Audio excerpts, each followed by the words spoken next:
MK Modi learning management system में आपका स्वागत है।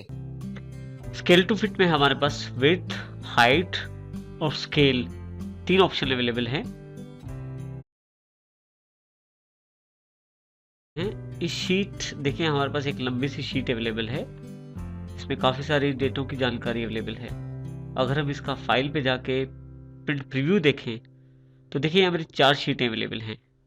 यहाँ से देखिए अगर आप दूसरी, तीसरी और ये फोर्थ, इस तरह से 4 शीट हमारे पास अवेलेबल हैं।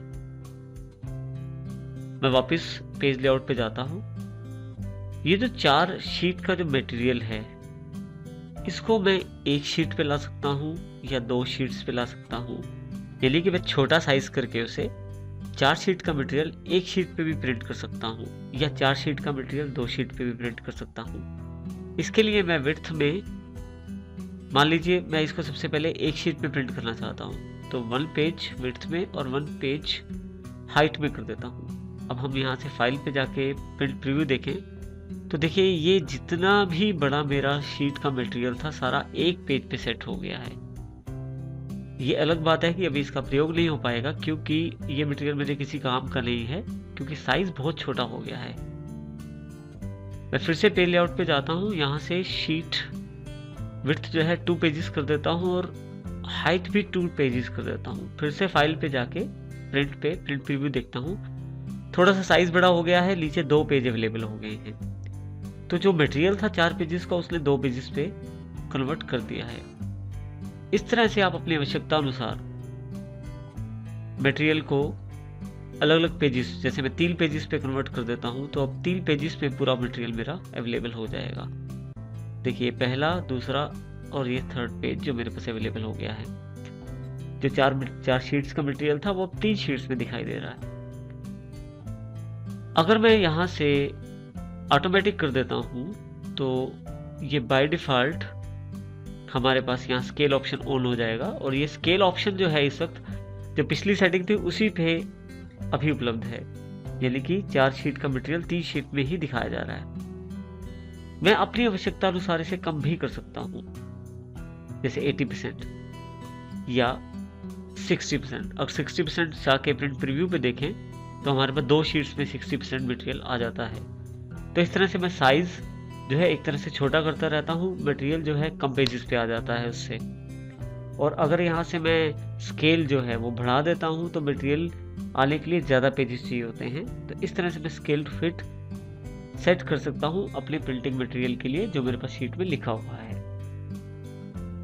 नेक्स्ट ऑप्शन या नेक्स्ट ग्रुप जो हमारे पास अवेलेबल है वो है शीट ऑप्शंस के रूप में। शीट ऑप्शंस में 2 भाग हैं, ग्रिड लाइंस और हेडिंग्स के रूप में। ग्रिड लाइंस, ये जो लाइनें आपको दिखाई दे रही हैं हल्के रंग वाली, इन्हें ग्रिड लाइंस कहते हैं।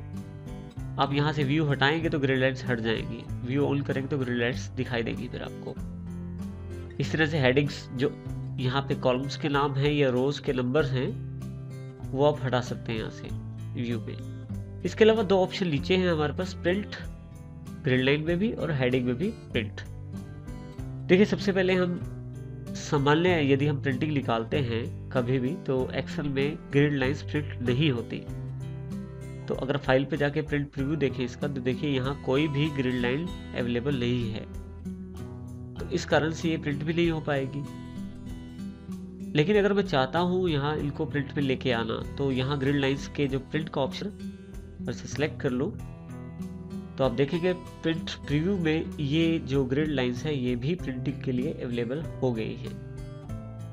इसी प्रकार से अगर मैं हेडिंग्स को प्रिंट ऑन कर देता हूँ, फिर से फाइल पे प्रिंट प्रीव्यू देखता हूँ तो ऊपर जो कॉलम्स के नाम थे और रोज के जो नंबर थे वो भी अवेलेबल हो गए हैं। इस प्रकार से आप ग्रिड लाइंस को प्रिंटिंग में ऐड कर सकते हैं और यहाँ से उसे हटा भी सकते हैं। इसी तरह से यहाँ शीट पे क्या आप उसे देखना चाहते हैं नहीं, वो भी यहाँ से हटा सकते हैं। इस प्रकार से आप शीट ऑप्शंस का प्रयोग कर सकते हैं।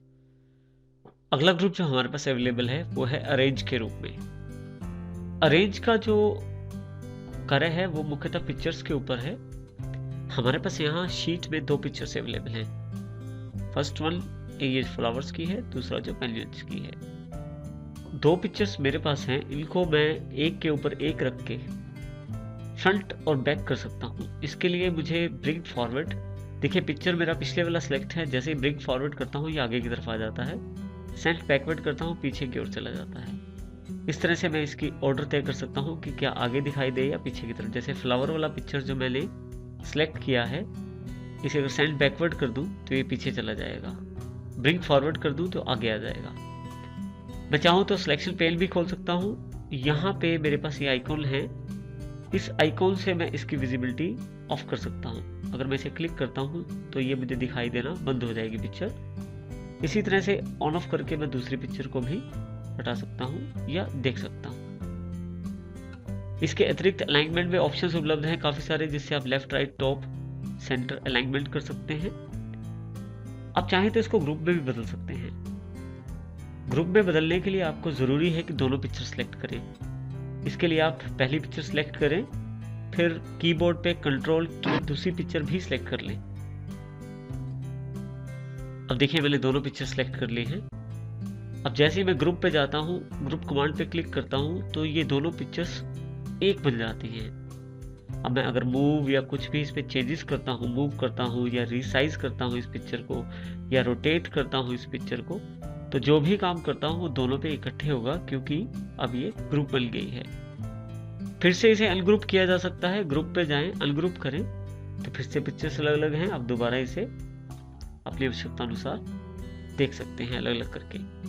इसके अतिरिक्त रोटेशन के ऑप्शन उपलब्ध हैं आपके पास। जिस तरह का रोटेशन आप चाहते हैं उस तरह का रोटेशन आप कर सकते हैं।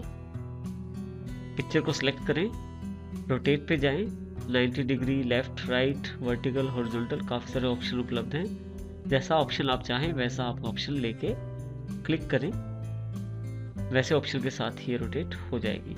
इस प्रकार से हम पेज लेआउट की ऑप्शंस का प्रयोग करते हैं।